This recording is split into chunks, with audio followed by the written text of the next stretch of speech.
la bête qui était et qui n'est plus est elle-même un huitième mois, et elle est du nombre des 7, et elle va à la perdition. Les 10 cônes, les 10 anciens qui appartiennent au pasteur de Satan. Quand on parle de 10 cônes, c'est qu'on 10 autorités, 10 rois, 10 puissances. C'est comme l'église va s'associer à l'État. Tout comme dans le temps de Jésus, il y avait les pharisiens, les sadducéens, les docteurs de la loi qui sont des autorités religieuses. Et il y avait les autorités romaines qui sont des autorités de l'État. Ça veut dire l'église va s'associer à l'État. Vous allez voir que même apôtre Paul, il avait le mandat, l'autorisation pour persécuter les chrétiens. Lui était un pharisien qui reçut l'autorité des autorités romaines, des autorités de l'État pour persécuter les chrétiens. Qu'est-ce qui nous protège? Si quelqu'un vous fait des choses, l'État est là pour mettre des disciplines. Vous voyez quelque chose qui se partage dans le temps où nous sommes, une femme qui abandonne son enfant à la maison et puis l'enfant mort. Et puis on la condamne à vie. Pourquoi l'État est là pour la protection de chacun de nous? Mais quand l'État dit c'est bon, vous voyez combien d'enfants qui vont mourir. Quand l'État dit c'est normal, vous allez voir combien de destructions. Vous aurez des problèmes, mes frères et sœurs bien-aimés. Vous aurez des problèmes à voir des hommes. Pourquoi? C'est parce que quand tu vois un homme, tu ne sais pas de qui il s'agit. C'est comme vous allez voir comme un lion. Un homme qui se présente qui voit un lion, il va parcourir. Et c'est de même que l'homme va devenir comme des bêtes. Ça veut dire l'esprit de Satan va en eux pour persécuter les hommes sages, surtout le peuple de Dieu. Il dit que dans l'Apocalypse chapitre 17, verset 11 à 13, il dit, et la bête qui était et qui n'est plus est elle-même un huitième mois. Et elle est du nombre des 7, elle va à la perdition. Les 10 cônes que tu as vus, ce sont 10 rois qui n'ont pas encore reçu des royaumes, mais qui reçoivent l'autorité comme roi pendant une heure avec la bête. Ils ont un même dessein et donnent leur puissance et leur autorité à la bête. Ça veut dire les pasteurs vont s'associer à l'antichrist et vont remettre leurs autorités, leur église à l'antichrist. Et c'est ça qui va faire que l'antichrist va siéger dans le temple de Dieu et se proclame lui-même Dieu. Et c'est ça qui fait beaucoup de pasteurs ne veulent pas entendre parler de l'Apocalypse, parce que ça va totalement mettre à nu leur attitude. La queue, ce sont les faux prophètes. La queue, quand on parle de la queue, ce n'est pas un serpent qui vont avoir un queue en tant que tel, mais ce sont les faux prophètes.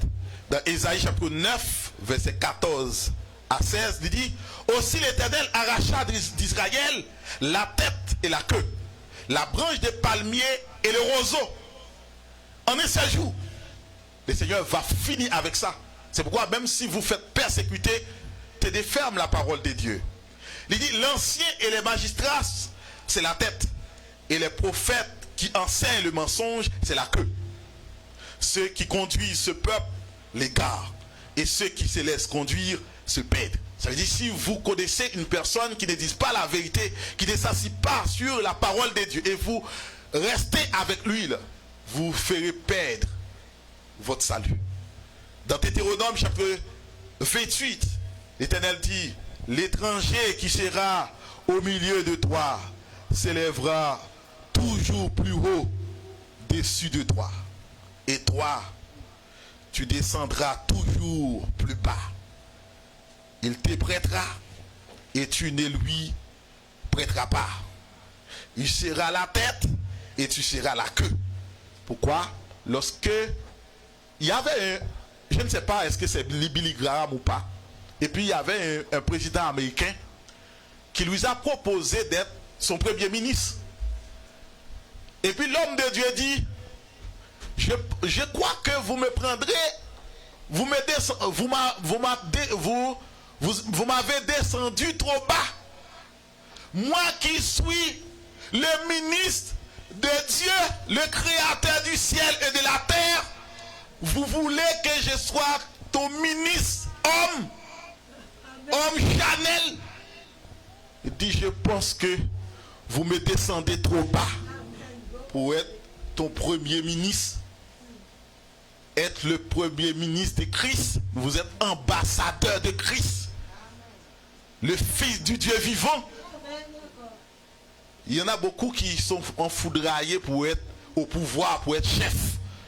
Le Seigneur ne nous appelle pas à ce monde, dans ce monde ténébreux, à occuper ces genres de postes. Mes frères et sœurs bien-aimés, l'Éternel dit, si nous ne gardons pas sa parole, les étrangers, ceux qui sont dehors, ils seront la tête et nous serons la queue. Ça veut dire, c'est comme dans le temps de la Covid, vous voyez, même des pasteurs ont endurci. Alors, l'État dit qu'il faut y avoir des bêtes. Il y a des pasteurs qui s'organisent pour faire des fêtes. Il dit, si vous n'avez pas pris le vaccin, vous n'avez pas besoin de venir à l'église. C'est-à-dire, ils sont là que. Ça veut dire, ils sont là pour exécuter l'ordre de son chef. L'Éternel dit dans Deutéronome chapitre 28, si vous ne gardez pas ma parole, vous serez la queue. Donc, tous ceux qui vont abandonner la parole de Dieu, ils seront la queue. Ça veut dire, c'est comme ils seront servis comme agents de Satan pour détourner les hommes de Dieu, les femmes de Dieu de la parole de Dieu. Et de nos jours, j'écoutais un pasteur qui dit, il y a un pasteur qu'on a proposé des millions de francs CFA par mois, juste pour son église s'associe au système du gouvernement mondial. Il ne veut pas. Et laisse-moi vous dire, lorsque vous n'acceptez pas, vous serez persécuté. Et c'est pourquoi quand quelqu'un vous a demandé d'intégrer dans des choses qui ne sont pas de Dieu, vous devez attacher plus à Christ. Parce qu'ils vont doubler des forces contre vous. Amen. Mais soyez fermes et forts et inébranlables. Il dit jetez. Donc c'est pourquoi il dit sa queue entraînait le tiers des étoiles du ciel et les jetait sur la terre. Ça veut dire les faux pasteurs vont amener des enfants de Dieu qui appartiennent au ciel. Ils vont les jeter, les faire détourner de la présence de Dieu. C'est pourquoi la parole de Dieu nous avait dit, si vous connaissez des faux pasteurs, des faux prophètes, ne lui dites pas salut. Ceux qui disent salut, ça et s'associent à ces mauvaises œuvres. Amen. Si vous connaissez, vous êtes dans une église, ce sont des sorciers, ce sont des féticheurs, ce sont des francs-maçons, des hommes qui n'ont pas gardé la parole de Dieu, et vous s'associez avec eux, vous faites ça pour votre propre pète. Il dit, jeter les tiers des étoiles du ciel sur la terre, c'est faire retourner des fidèles du tabernacle des 7 chandeliers d'or à l'état chair qui n'a pas d'esprit vivant. Ça veut dire, vous devez être Chanel, vous n'avez pas encore l'écoute de Dieu. Vous s'associez à la doctrine des démons. Donc toi qui étais la lumière du monde, va devenir les ténèbres de ce monde. Dans Galates chapitre 3, versets 2 et à 4, il dit, voici seulement ce que je vous apprendre de vous. Est-ce par les œuvres de la loi que vous avez reçu l'esprit, ou par la prédication de la foi? Êtes-vous tellement dépourvu de sens après avoir commencé par l'esprit? Voulez-vous maintenant finir par la chair? Avez-vous tant souffert en vain, si toutefois c'est en vain? Ça veut dire quitter la parole de Dieu, aller s'associer à une doctrine facile, à l'enseignement facile, à l'évangile de la prospérité, c'est commencer avec l'esprit, finir avec la chair. ou toi qui étais des hommes de Dieu spirituels, hommes spirituels, vous devenir homme Chanel. Le groupe du Dragon Rouge, il y a une entité, des personnes qui sont associées avec le groupe du Dragon. Le groupe du Dragon, la bête à sept têtes des discordes, de l'Apocalypse chapitre 13 que vous verrez demain, qui foule aux pieds les fidèles du tabernacle du ciel pendant 42 mois. C'est entité pareille aux Nicolaïtes de Satan, Apocalypse chapitre 2. Apocalypse chapitre 2, verset 13 à 15, il dit, je sais où tu demeures. Je sais que là est le trône de Satan. Tu retiens mon nom et tu n'as pas renié ma foi. Mais même au jour d'Antipas, mon témoin fidèle, qui a été mis à mort chez vous, là où Satan a sa demeure. Mais j'ai quelque chose contre toi. C'est que tu as là des gens attachés à la doctrine de Balaam, qui enseignait à Balak à mettre une pierre d'achoppement devant les fils d'Israël pour qu'ils mangeassent des viandes sacrifiées aux idoles et qu'ils se livrassent à l'impudicité. De même, toi aussi, tu as des gens attachés pareillement à la doctrine des Nicolaïtes. Il y a des gens autrefois qui enseignent la parole de Dieu, qui mettent à nu Jézabel, qui mettent à nu la prostitution, et maintenant qui vont prêcher.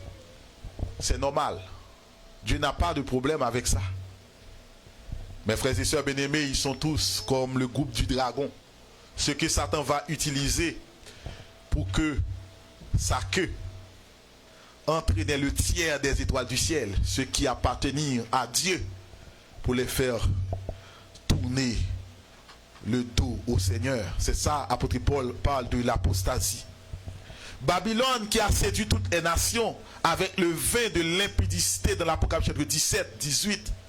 Dans l'Apocalypse 17, verset 1 à 6, il dit, puis un des 7 anges qui tenait les 7 coupes vin, et il m'adressa la parole en disant, viens, je te montrerai le jugement de la grande prostituée qui est assise sur les grandes eaux.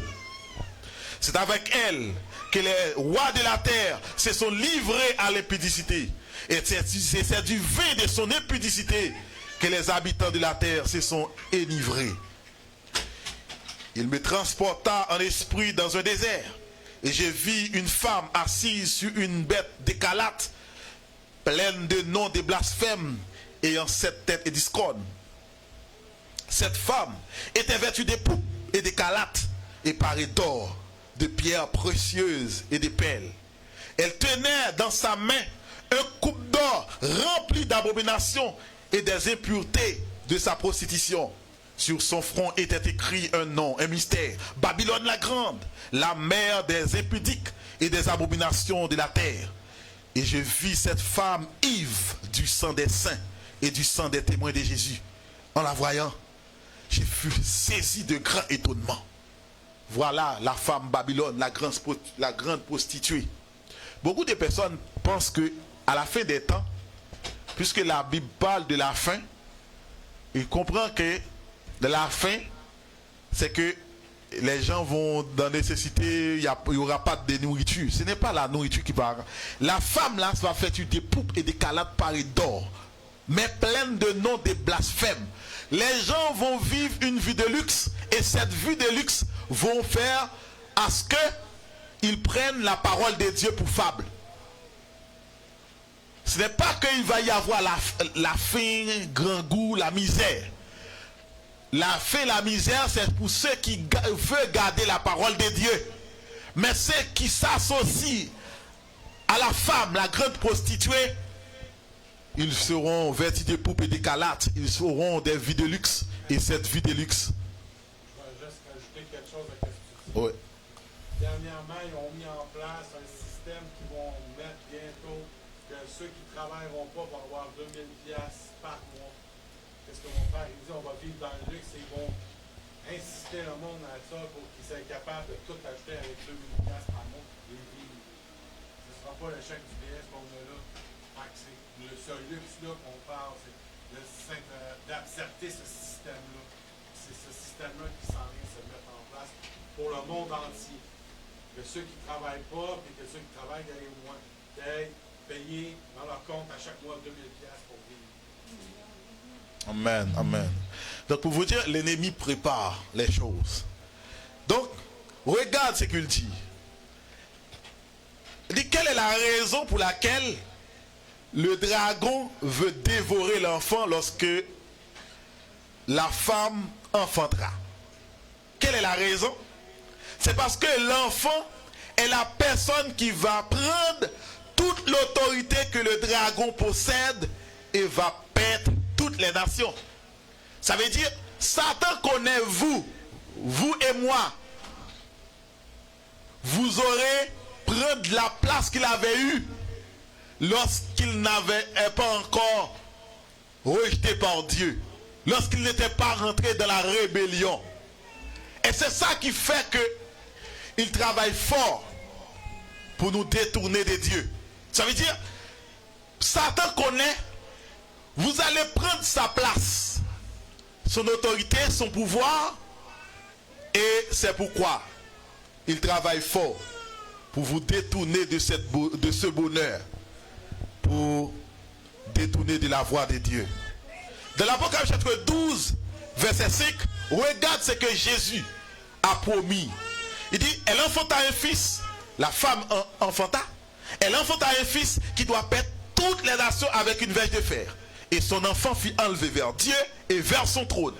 Et la femme s'enfuit dans le désert, où elle avait un lieu préparé par Dieu, afin qu'elle en fût nourrie pendant 1260 jours. Satan travaille fort pour que vous ne savez pas ce que Dieu a réservé pour vous. Satan travaille fort, très fort.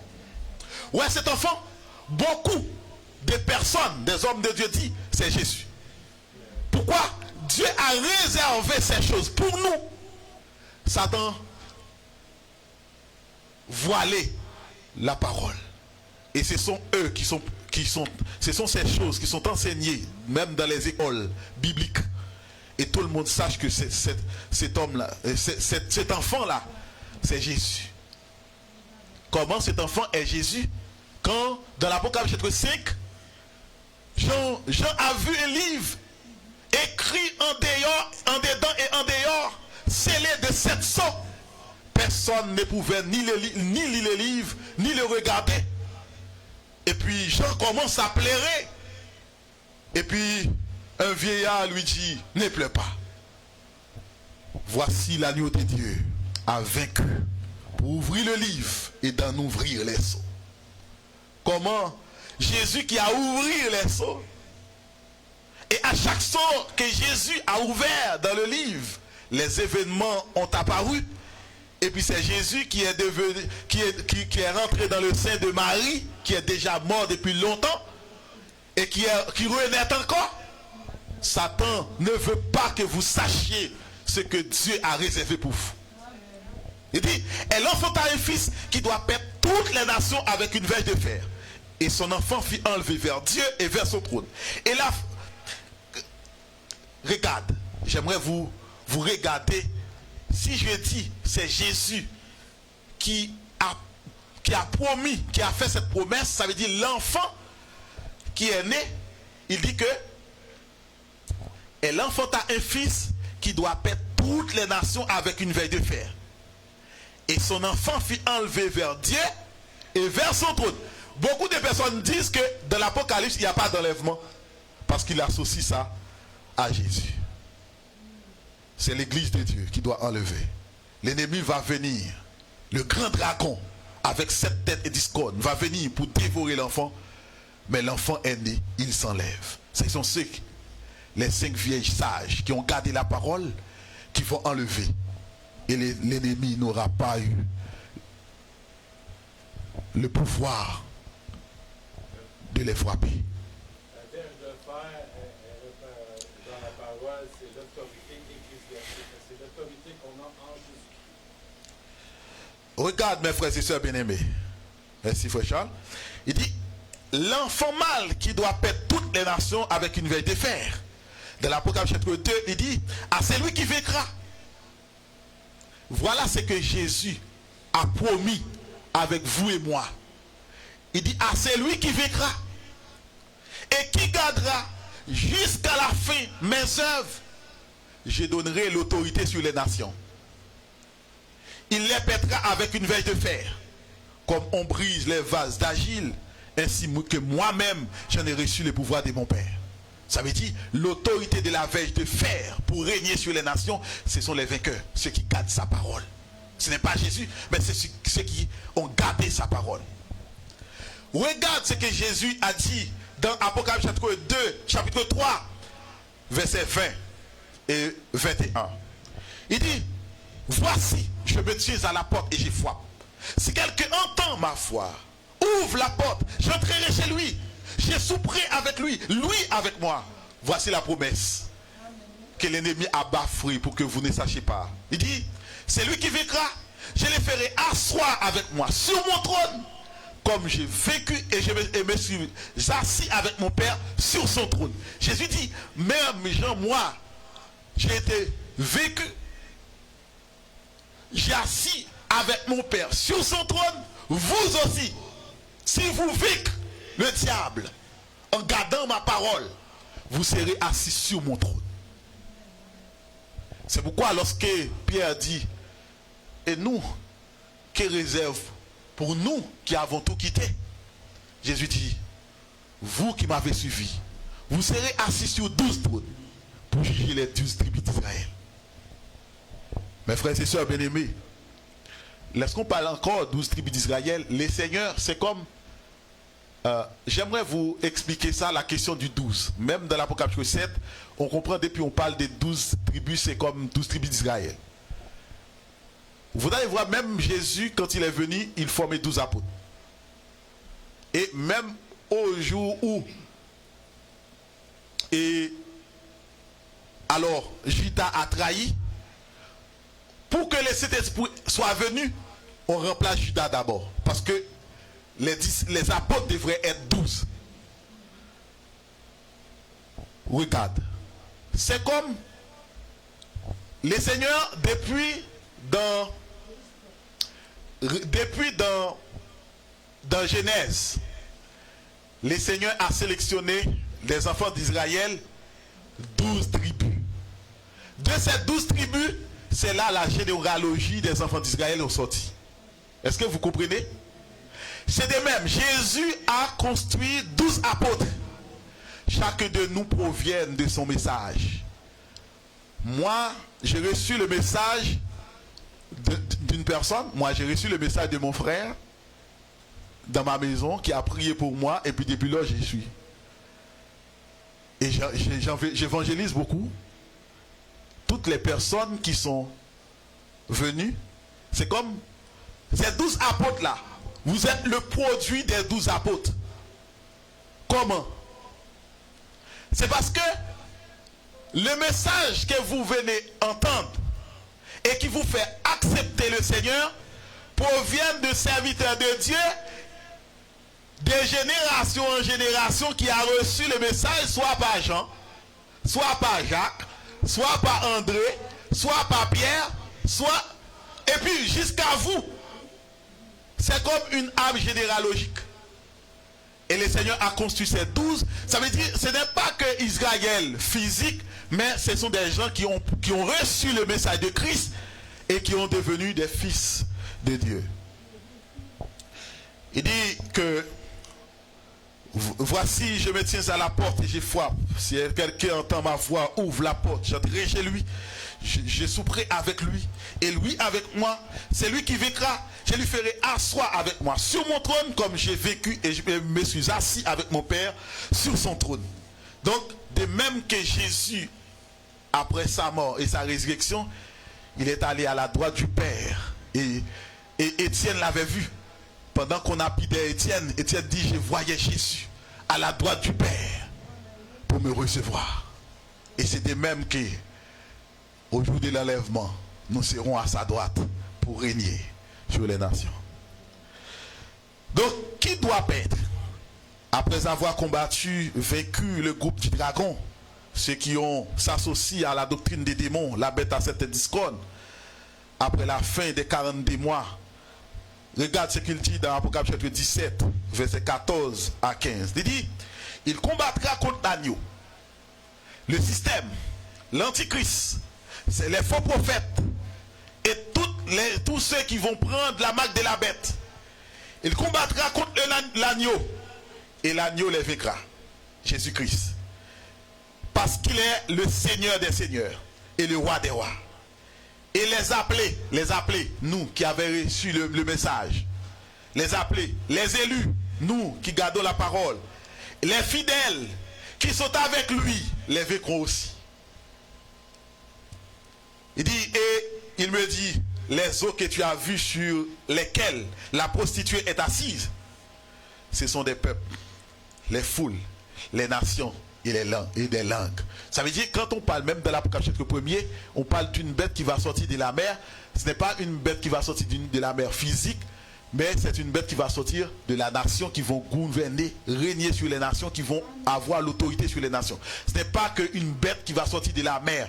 N'est focalisé à regarder quand une bête de telle manière va sortir de la mer, mais c'est un système gouvernement qui vont avoir l'église, l'église va s'associer à ce gouvernement, donc on va remettre leur autorité pour que l'église soit adorée l'antichrist. Il dit, la guerre dans l'Apocalypse est-elle une guerre physique? Laisse-moi vous dire, mes frères et sœurs, j'aimerais vous permettre de porter attention avec ça. Si on vous dit que la guerre qui va mettre, qui va provoquer la fin du monde, c'est une guerre des pays qui vont batailler pour terre, pour bien, pour accaparer d'autres nations, pour accaparer d'autres territoires. La guerre qui va mener la fin du monde, ce ne sera pas ça. Si vous voyez que Iran, peu importe la nation qui envahit Jérusalem, mais c'est pour bien matériel, ce n'est pas cette guerre qui va conduire à la fin du monde. C'est ça, c'est pourquoi il faut connaître l'Apocalypse pour savoir dans quel temps nous sommes. Si on dit que la guerre des pays, les nations qui vont se réunir pour accaparer les nations faibles, pour détruire soit l'Afrique, soit l'autre pays, ce ne sera pas vraiment cette guerre-là qui va conduire à la fin du monde. Et j'aimerais vous dire, même s'il y a une troisième guerre mondiale, pour savoir si c'est la fin du monde, cette guerre-là, vous devez voir ça là-dedans. Il faudrait que ça cible l'église de Dieu. Si cette guerre, son objectif, c'est pas pour attaquer vous et moi, qui gardent la parole de Dieu, ce n'est pas la fin du monde. J'aimerais que vous compreniez cette parole. C'est une guerre de doctrine, ce n'est pas une guerre des pays pour accaparer les biens de notre pays. C'est une guerre de doctrine, une guerre qui va faire contre l'église de Dieu. Ouais. En Angleterre, maintenant, ils ont passé des lois que tu n'as plus le droit d'imposer les mains, tu n'as plus le droit de prier, tu n'as plus le droit de parler de la Bible en plein milieu de la rue. Puis s'ils te pognent chez toi, comme dans Daniel, à prier, tu peux avoir une condamnation ou aller en prison. Ça, c'est en Angleterre en ce moment. Amen, amen. Merci, frère Charles. Donc, pour vous dire, il faut être attentif. C'est pourquoi, de temps à autre, la Russie attaque l'Ukraine. Ah, la fin du monde. Iran, Israël, la fin du monde. Il faut attentif. Si cette guerre ne cible pas vous, qui gardez la parole de Dieu, la vérité, et ceux qui sont dans le mensonge, pour vous faire sortir de cette vérité de Dieu, pour attacher à leur doctrine des démons, si la guerre c'est pour d'autres des pays qui bataillent pour des biens matériels, ce n'est pas la fin du monde. Il est important que l'Église sache ces paroles. Les personnages qui vont mêler cette guerre. Le monde spirituel, dans le monde spirituel, cette guerre-là va mener par Michaël et ses anges dans le monde spirituel. Et le dragon et ses anges. Quand on parle de dragon et ses anges, Satan. Dans le monde physique, il va y avoir l'enfant et ses frères, vous et moi. Et la bête à 7 têtes et 10 cornes, c'est qui vont abandonner la vraie doctrine de Christ, associée à la doctrine des démons, qui vont vous envahir pour sortir de la doctrine de Christ. Et c'est cette guerre-là qui est la fin du monde. Je souhaite que les serviteurs et les servantes de Dieu qui nous écoutent en ce moment sachent que par quel moyen cette guerre qui va amener la fin du monde va apparaître. C'est pourquoi Jésus dit, un pays va attaquer un autre pays. Une nation s'élèvera contre une nation. Ce ne sera pas la fin. Regarde dans Matthieu 24, ce ne sera pas la fin. Il dit, lorsque vous verrez l'abomination de la désolation dont a parlé le prophète Daniel s'établit en lieu saint, que c'est lui qui lit, fasse attention. Alors, ceux qui seront enchaînés fuient dans les montagnes. Et à ce moment-là, l'église doit prendre la fuite. Est-ce que vous comprenez? Si la guerre que nous avons dans le monde, c'est les cibles, ce n'est pas les enfants de Dieu, ceux qui gardent la parole de Dieu, ce n'est pas la fin du monde. Il ne faut pas t'oublier de dire les autres versets, que s'il y a quelqu'un qui a quelque chose en arrière, qui ne se retourne pas, qui court. C'est-à-dire, attachez-vous pas à aucun bien matériel, attachez-vous juste à Dieu, puis fuyez. Vous laissez vos choses-là, vos richesses, whatever, vous fuyez. Vous ne restez pas avec vos choses, vous allez mourir si vous restez là. Vous allez mourir, je vous le dis. Parce qu'ils vont prendre, comme mon frère a dit, ils vont vous prendre, vous persécuter, ils vont vous faire toutes les choses pour que vous lâchez Dieu. C'est pour ça que quand le Saint-Esprit va dire, fuis, attache-toi à rien, puis fuis. Attache-toi à Dieu. Dieu va pouvoir pour toi. Amen, amen. La guerre va se faire en 3 temps. La première guerre, le peuple élu du tabernacle, du ciel de l'Apocalypse chapitre 13, va perdant. La bête à 7 têtes et 10 cornes va gagnant. Mes frères et sœurs bien-aimés, moi je me suis fait enlever de plusieurs groupes à cause que je dis. La grande tribulation, ce n'est pas pour les païens, c'est souvent pour les chrétiens. Amen.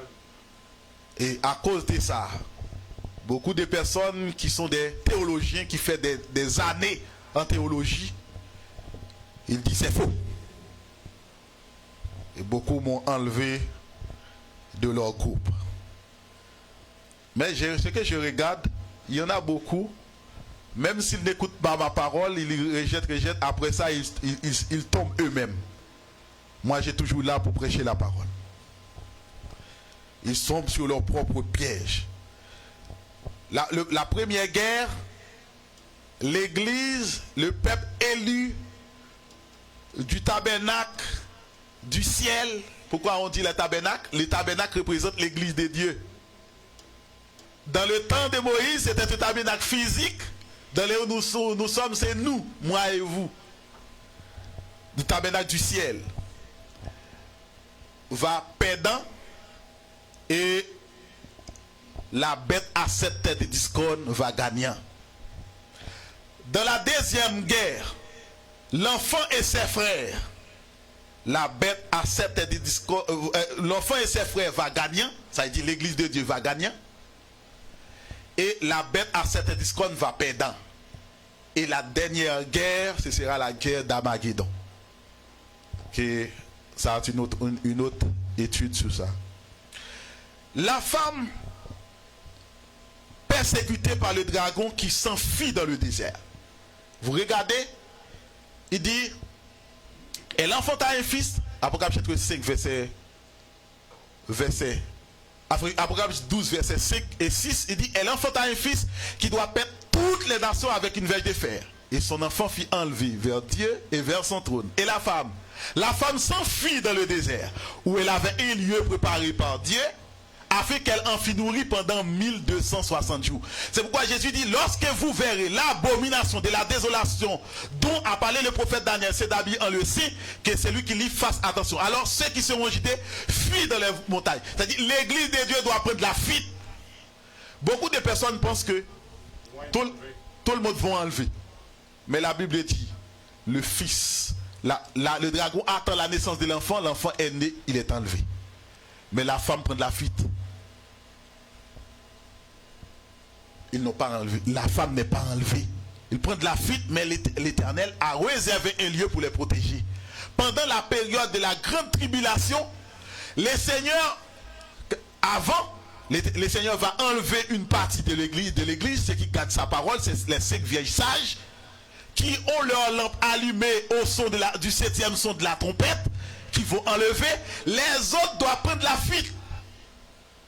Il y a une conception à l'église. Dès qu'une personne ne se présente pas à l'église, il n'est pas chrétien. Dès qu'une personne ne se donne pas la dîme, les offrandes, il n'est pas chrétien. Dès qu'une personne... Le Seigneur n'est pas comme ça. Chacun de nous est précieux devant le Seigneur. Même si vous ne venez pas à l'église aujourd'hui, le Seigneur t'a toujours considéré comme son fils, sa fille. Et c'est pourquoi on dit, dès que les prémices sont enlevées, les autres n'ont pas, ce sont des païens. Non, le Seigneur n'est pas comme ça. Il dit que la femme s'enfuit dans le désert. Donc, ouais. Le désert, c'est une place qui n'a pas d'eau. Ça veut dire qu'il n'y a pas de parole. La seule parole qu'il y a, ça va être la femme qui va l'avoir. Ça veut dire que c'est Dieu qui va protéger la femme dans le désert parce qu'il n'y aura pas personne à évangéliser, alors personne à aller voir. C'est juste rester dans le désert elle-même, protéger la femme. Donc, la femme s'enfuit dans le désert. Merci, Frère Charles. Donc, et le désert, c'est le lieu, comme Frère Charles dit, où il n'y a pas de parole, pas de vérité. Donc, les seigneurs ou les hommes de Dieu, l'évangile pur va être enlevé. Et les hommes de Dieu qui gardent la parole de Dieu vont prendre la fuite, mais le Seigneur va les garder, va les protéger. Et c'est pourquoi Michaël doit s'élever. Dans le fait qu'elle s'est envolée dans le désert, et recevant les ailes de l'aigle,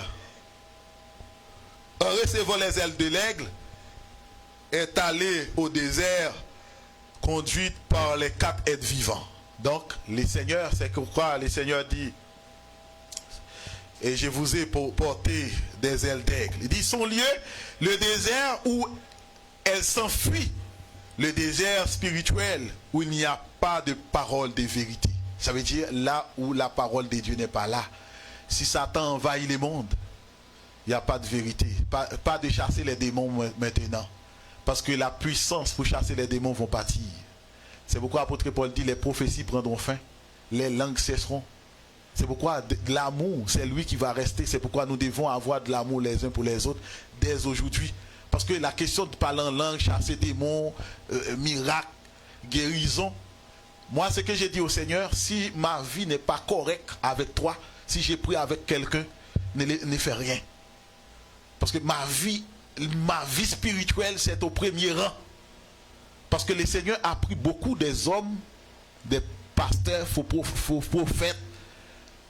Et puis, il comprend que depuis qu'il chasse les démons, même s'il a des péchés, Dieu l'accepte et puis ces péchés-là sont corrects. Non. Tu peux chasser les démons, mais tu n'es pas prêt pour aller au ciel. Jésus dit, beaucoup vont dire, j'ai chassé les démons en ton nom, j'ai prophétisé en ton nom. En vérité, je ne te connais pas. Tu comprends? Tu peux prier pour malade guéri et puis tu n'es pas prêt pour enlever. Regarde ce qu'il dit dans Apocalypse chapitre 2 à l'église Éphèse. Souviens-toi d'où tu es tombé. Répands-toi. Ça veut dire il y a une critique là. Pratique tes premières œuvres, la façon dont tu étais avant. Sinon, je viendrai à toi. J'ôterai ton chandelier de sa place, à moins que tu te répands. Je t'avais vous dit que le chandelier, la lampe là, c'est l'Esprit de Dieu. L'Esprit de Dieu vous accompagne même si vous êtes péché. Beaucoup de personnes pensent que si pasteur est péché, il ne peut pas prier pour toi. Il peut prier pour toi. Et Dieu va agir pour toi parce que tu crois que cet homme de Dieu est un homme de Dieu. Mais, avec ces péchés-là, il ne peut pas enlever. Et à l'église, Laodicée, il dit, je te vomirai de ma bouche. Parce que Dieu l'a gardé. Il dit, si tu ne réponds pas, je te vomirai. Il dit, Dieu l'a gardé. Mais au temps de l'accomplissement de l'Apocalypse, ça c'est le temps du jugement, le Seigneur ne va rejeter ceux qui ne gardent pas sa parole. Ce n'est pas parce que tu chasses les démons, tu comprends que tes péchés est correct là. Non. Ce n'est pas correct. Apocalypse chapitre 12, verset 5. Il dit, elle enfanta un fils qui doit perdre toutes les nations avec une vieille de fer, et son enfant fit enlever vers Dieu et vers son trône. Apocalypse chapitre 12, verset 13 à 15. Il dit, quand le dragon vit qu'il avait été précipité sur la terre, il poursuivit la femme qui avait enfanté l'enfant mâle. Et les deux ailes du grand aigle furent données à la femme, afin qu'elle s'envolât au désert vers son lieu où elle est nourrie un temps, des temps et la moitié d'un temps, louée de la face du serpent. Et de sa bouche, le serpent lança de l'eau comme un fleuve derrière la femme, afin de l'entraîner par le fleuve. Regarde. C'est la femme là qui prend de la fuite. Le Seigneur les reconnaît comme des vierges. Mais ce sont des vieilles folles. Mais le Seigneur va les garder, va les protéger. Mais il n'était pas prêt pour enlever. Tu comprends? Il prend de la fuite. Dieu l'a considéré pareil pour lui, mais il n'est pas dit d'enlever. Regarde ce que la parole de Dieu dit. Dans Exode chapitre 19, verset 4, il dit, vous avez vu que j'ai fait ce que j'ai fait à l'Égypte et comment je vous ai porté sur des ailes d'aigle et amené vers moi. Vous qui ont reçu l'enseignement sur comment les enfants d'Israël ont sorti quitter Égypte, est-ce que Dieu l'avait mis au dos pour les amener au désert? Non. C'est avec sa parole. Quand on dit les deux ailes du grand aigle furent données à la femme, Dieu l'a protégée avec sa parole, l'a gardée. L'a gardée avec sa parole. Dieu dit à Moïse, fais ceci, fais ceci. Dieu dit à Moïse, fais ceci. Et puis Dieu les a protégés et détruit les Égyptiens, les premiers des Égyptiens, donc, et tout ensemble, 10 plaies ont tombé sur l'Égypte, juste pour que son peuple puisse passer. Avec sa parole. Dieu dit, il va faire telle chose. Moïse fait ceci, fait ça. Avec sa parole. Quand on parle des deux aigles du grand aigle, c'est l'Ancien et Nouveau Testament. La parole de Dieu, vous devez garder pour prendre la fuite. C'est pourquoi la question prendre la fuite, ce n'est pas toutes personnes qui vont prendre la fuite, parce que il y a des gens qui sont têtus, qui ne veulent pas écouter la parole de Dieu et l'accepter. Et ces gens-là, ce sont eux qui vont se faire torturer par l'ennemi. Dans Ésaïe chapitre 29, verset 19, il dit, on craindra le nom de l'Éternel depuis l'Occident et sa gloire depuis le soleil levant. Quand l'ennemi viendra comme un fleuve, l'Esprit de l'Éternel le mettra en fuite. Ça veut dire, ceux qui vont prendre la fuite, ce n'est pas quelqu'un qui vont prendre la fuite de leur propre gré. Ça veut dire que c'est l'Esprit de Dieu qui va les accompagner pour prendre la fuite. Ils n'étaient pas dignes d'enlever, parce qu'ils n'ont pas capable, l'Esprit de Dieu n'est pas là. Mais le Seigneur va les protéger, va les pousser à prendre la fuite pendant 3 ans et demi de la grande tribulation, là le Seigneur va les garder. Donc, il dit, on craindra les noms de l'Éternel depuis l'Occident et sa gloire depuis le soleil levant. Quand l'ennemi viendra comme un fleuve, l'Esprit de l'Éternel les mettra en fuite. L'Esprit de l'Éternel va mettre en fuite, va faire son église pour qu'il puisse prendre la fuite. C'est pourquoi Jésus dit, ceux qui sont agités fuient dans les montagnes. Il va vous protéger. Écoutez sa parole. Dans Matthieu chapitre 24, il dit, c'est pourquoi, lorsque vous verrez l'abomination de la désolation dont a parlé le prophète Daniel, établi en lieu saint, que c'est lui qui lui fasse attention, alors que ceux qui seront en Judée fuient dans les montagnes. Ça veut dire, la question pour la fuite, laisse-moi vous dire, lorsque j'étais petit, j'ai lu la parole, Matthieu 24, j'ai dit, pourquoi les chrétiens devront prendre la fuite? Je n'avais pas connu ça. Beaucoup de personnes ne savent pas. Lorsqu'on dit l'église va prendre la fuite pour protéger contre la grande tribulation, d'ailleurs il dit que l'église ne sera pas dans la grande tribulation. Donc ils rejettent la parole de Christ. Ils comprennent qu'ils seront tous enlevés.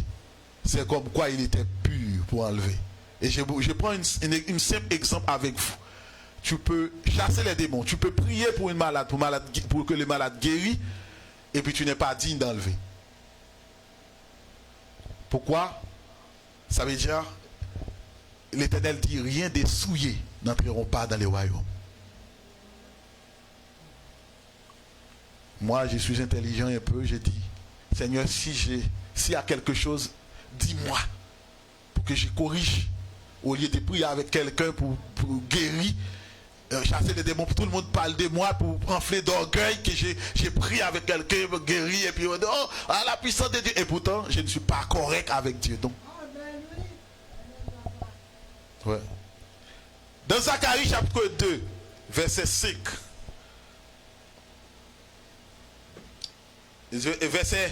verset 6 à 8, regarde ce que l'Éternel dit. Fuyez du pays du septentrion, dit l'Éternel, car je vous ai dispersé des quatre vents des cieux, dit l'Éternel. Sauf toi, Sion, toi qui habites chez la fille de Babylone. Car ici parle l'Éternel des armées. Après cela viendra la gloire. Il m'a envoyé vers les nations qui vous ont dépouillé. Celui qui vous touche la prunelle de mon œil. Le Seigneur a dit, son église doit prendre la fuite, et celui qui te touche là, il touche les yeux de Dieu. Même si vous faites persécuter pour la cause de la parole de Dieu, gardez la foi. Même si tu es une vieille folle, mais gardez la parole de Dieu, parce que le Seigneur est avec vous. Dans Ésaïe chapitre 52 verset 11, il dit, partez, sortez de là, ne touchez rien impur, sortez du milieu d'elle, purifiez-vous, vous qui portez les vases de l'Éternel, vous qui avez la parole de Dieu pour prêcher avec les nations, sortez de là. Dans Jérémie chapitre 51 verset 6, il dit, fuyez de Babylone, et que chacun sauve sa vie, de peur que vous ne périez dans sa ruine, car c'est un temps de vengeance pour l'Éternel. Il va lui rendre selon ses œuvres. Même si vous faites persécuter dans ce temps de détresse, le Seigneur va porter son jugement. Dans l'Apocalypse chapitre 12, versets 16 et 17, il dit, et la terre secourit la femme. Pendant les deux ailes du grand aigle fut donné à la femme, afin qu'elle s'envolât au désert vers son lieu, où elle est nourrie un temps, des temps et la moitié d'un temps, loin de la face du serpent. C'est-à-dire que ce sont des hommes de Dieu qui ne seront pas enlevés, mais le Seigneur va les garder loin de la face du serpent. Même si pendant la période de la grande tribulation, l'Antichrist a tout son pouvoir sur le monde, ces gens-là seront protégés. Il dit que et la terre secourit la femme. Ouais. Je voulais rajouter que quand Franquin nous avait raconté un moment donné qu'il y avait un sorcier, un sataniste qui voulait que tous ses enfants aillent vers Satan. Et le premier, il avait eu un mariage avant qu'il soit sataniste. Et puis Satan regardait et dit, je ne le vois pas. Fait que Dieu va cacher ces feux-là de la face du serpent. Pour pas qu'il se fasse tuer, pour pas qu'il arrive de quoi. C'est Dieu qui va prendre soin. Amen, amen. Donc il y avait Élie, Élie disait, pendant 3 ans et demi, la rosée ne tombe pas sur la terre. La pluie ne tombera pas. Sinon, à ma parole. Depuis lors, il n'y a pas de rosée, pas de pluie. Grand goût, famine sur toute la terre. Le roi cherche Élie partout. et puis Élie tout juste à côté, ils ne savent pas. Le Seigneur a le moyen, la capacité de protéger ses enfants. Regarde dans Daniel chapitre 7. Non, laisse-moi vous dire, dans le verset 17, il dit, et le dragon fut irrité contre la femme. Il ne peut pas prendre la femme parce que la femme est protégée. Et il s'en alla faire la guerre au reste de sa postérité, à ceux qui gardent les commandements de Dieu et qui ont le témoignage de Jésus. Ça veut dire, il y a une autre postérité de la femme que l'ennemi, le dragon, va torturer. Et c'est ceux qui vont connaître les pires moments de la grande tribulation. La femme est protégée. La femme s'enfuit dans le désert où elle avait un lieu préparé par Dieu afin qu'elle en fût nourrie pendant 1260 jours, qui c'est période de la grande tribulation. La femme va être protégée. La postérité de la femme, c'est lui qui va torturer, qui va connaître les pires moments de la grande tribulation. Ça, c'est ceux qui ont la tête dure et qui vont rester accrochés après les biens matériels. Amen. Il dit que Daniel chapitre 7, verset 24 à 26, il dit que les 10 cônes, ce sont 10 rois qui n'ont pas encore, qui s'élèveront de ces royaumes. Et un autre s'élèvera après eux. Il sera différent des premiers et il abaissera 3 rois. Il prononcera des paroles contre le Très-Haut. Il opprimera les saints du Très-Haut. Quels saints? La postérité de la femme. L'enfant de la femme donne naissance va enlever. La femme va prendre la fuite. Le Seigneur va protéger la femme. L'église qui a gardé sa parole. Les 5 vieilles sages. Les 5 vieilles folles qui n'ont pas enlevé. Ils sont des chrétiens, mais elles ne peuvent pas enlever parce qu'elles n'ont pas digne d'être enlevées.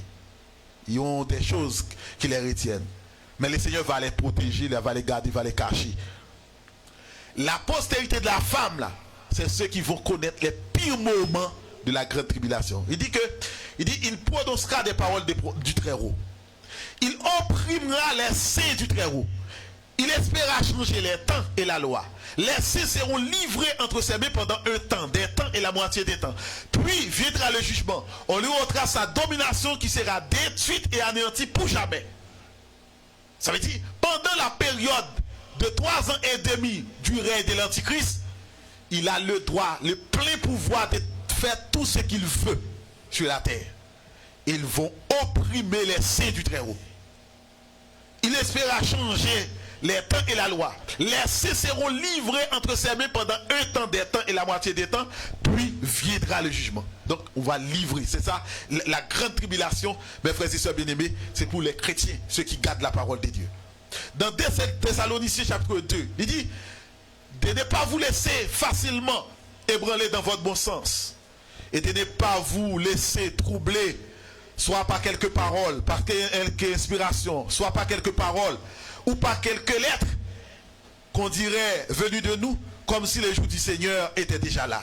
Que personne ne vous séduise d'aucune manière, car il faut que l'apostasie soit arrivée auparavant. Et qu'on ait vu paraître l'homme du péché, le fils de la perdition, l'adversaire qui s'élève au-dessus de tout ce qu'on appelle Dieu ou de ce qu'on adore. Il va jusqu'à s'asseoir dans le temple de Dieu et se proclame lui-même Dieu. Ça veut dire l'Antéchrist va régner sur toute la terre et il va proclamer lui. C'est le seul Dieu sur la terre. Dans l'Apocalypse 11, verset 1. 3. Vous allez voir que le Seigneur a divisé son église en 3 groupes. Il dit, on me donnera un roseau semblable à une verge en disant, lève-toi et mesure le temple de Dieu, l'autel et ceux qui adorent. Mais le pavé extérieur du temple, laisse-les en dehors et ne les mesure pas. Car il a été donné aux nations et elles fouleront au pied la ville sainte pendant 42 mois. Je donnerai à mes témoins le pouvoir de prophétiser, revêtus des sacs pendant 1260 jours. Donc, mes frères et sœurs bien-aimés, l'église de Dieu se divise en 3 groupes. Il y a l'autel de Dieu, qui sont ceux qui sont gardés la parole de Dieu, sans ni ajouter ni retrancher, qui sont les 144 000, les 5 vierges sages, et ceux qui adorent, qui vont recevoir une certaine protection, et l'Éternel va les garder pendant cette période de tribulation, et le pavé extérieur du temple, donc ils vont être foulés aux pieds. Donc ceux qui n'ont pas gardé la parole de Dieu, qui sont considérés comme le reste de la prospérité de la femme, qui vont garder la parole de Dieu, mais au péril de leur sang. Dans Apocalypse chapitre 13, verset 7, il dit, et il lui fit donner de faire la guerre aussi et de les vaincre. Il lui fit donner autorité sur toute tribu, tout peuple, toute langue et toute nation. Méfiez-vous des gens qui disent que la grande tribulation, c'est Israël en Moyen-Orient qui va connaître ça. Ils vont avoir l'autorité sur toute tribu, tout peuple, toute langue, sur toute nation. Apocalypse chapitre 13, verset 7. Mes frères et sœurs. T'es en train de me voler mon speech, là? Donc, mes frères et sœurs bien-aimés, que le Seigneur permet à ce que cette parole puisse grandir dans votre vie et vous permettre de rester toujours dans la parole de Dieu pour que vous soyez représentés comme des vieilles sages qui gardent la parole et qui seront enlevés au son du 7e son de la trompette. Que le Seigneur vous bénisse tous.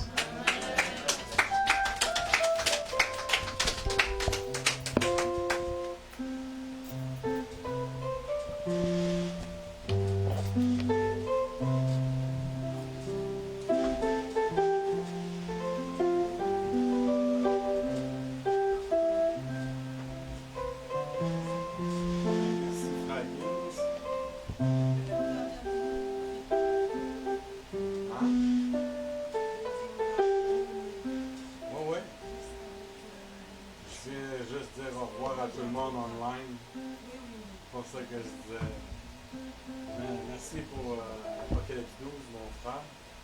J'espère que vous avez aimé, j'espère que ça vous a édifié, j'espère que ça vous a motivé à monter dans l'intimité de Dieu. Parce que comme certains disent, on va tout être enlevé, puis on vient de vous montrer que non. On veut que vous soyez prêts, on veut que vous soyez en feu dans l'intimité de Dieu pour être avec Papy en haut. Parce que Papy, c'est sûr qu'il nous attend à bras ouverts avec Jésus, mais il faut être chaud. Il ne faut pas être tiède comme mon frère a dit pour l'église de la Duodécée, il faut être chaud. Il faut être dans son intimité. Demandez-lui de le connaître. Merci pour ce temps, merci pour votre temps, merci pour les sœurs qui ont chanté. C'était très beau, c'était enjoué, c'était pur amour. Merci à nos musiciens. Maintenant, je sais qu'on a toute une tâche différente dans le royaume, mais qui savent jouer de la musique avec amour. Fait que, on se laisse là-dessus, et on se voit demain soir, même heure pour Apocalypse 13. Recording stopped.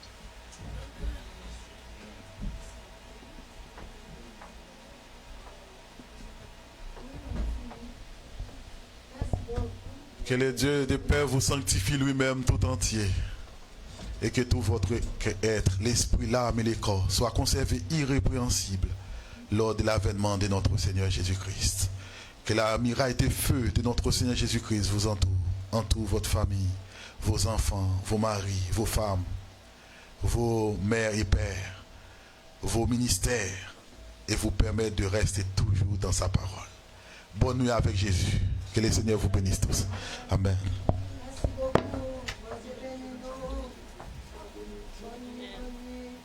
Sois béni, ma sœur, ça a été beau ton chant.